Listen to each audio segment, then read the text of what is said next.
ನವರಾತ್ರಿ ಹಬ್ಬದ 2ನೇ ದಿನದಂದು ದುರ್ಗಾದೇವಿಯ 2ನೇ ಅವತಾರವಾದ ಬ್ರಹ್ಮಚಾರಿಣಿ ರೂಪವನ್ನು ಪೂಜಿಸಲಾಗುವುದು.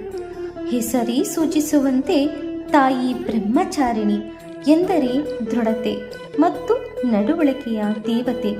ತಾಯಿಯು ಒಂದು ಕೈಯಲ್ಲಿ ಜಪಮಾಲೆಯನ್ನು ಮತ್ತು ಇನ್ನೊಂದು ಕೈಯಲ್ಲಿ ಕಮಂಡಲವನ್ನು ಹಿಡಿದಿದ್ದಾಳೆ.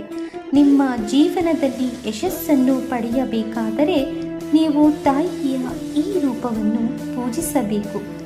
ಪಾರ್ವತಿಯಾಗಿ ಹಿಮಾಲಯನ ಪುತ್ರಿಯಾಗಿ ಜನಿಸಿದ ದೇವಿಯು ಶಿವನನ್ನು ಪತಿಯಾಗಿ ಪಡೆಯಲು ನಾರದರ ಉಪದೇಶದಂತೆ ಕಠಿಣ ತಪಸ್ಸನ್ನು ಮಾಡುತ್ತಾಳೆ. ಬಹಳ ಕಠಿಣವಾದ ತಪಸ್ಸು ಮಾಡಿದ ಕಾರಣದಿಂದ ದೇವಿಗೆ ತಪಶ್ಚಾರಿಣಿ ಅರ್ಥಾತ್ ಬ್ರಹ್ಮಚಾರಿಣಿ ಎನ್ನುವ ಹೆಸರು ಬಂತು. ತಪಸ್ಸು ಮಾಡುತ್ತಿರುವ ಕಾಲದಲ್ಲಿ ಬರೀ ಹೂವು ಹಣ್ಣುಗಳನ್ನು ಹಾಗೂ ಎಲೆಗಳನ್ನು ಮಾತ್ರ ಒಂದು ಕಾಲದವರೆಗೆ ಸೇವಿಸುತ್ತಿದ್ದಳು.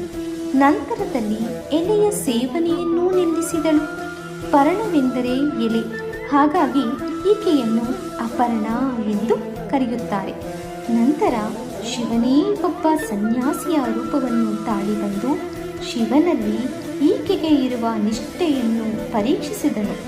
ಪಾರ್ವತಿಯ ಅಖಂಡ ನಿಷ್ಠೆಗೆ ಮೆಚ್ಚಿದ ಶಿವನು ಆಕೆಗೆ ಒಲಿಯುತ್ತಾನೆ.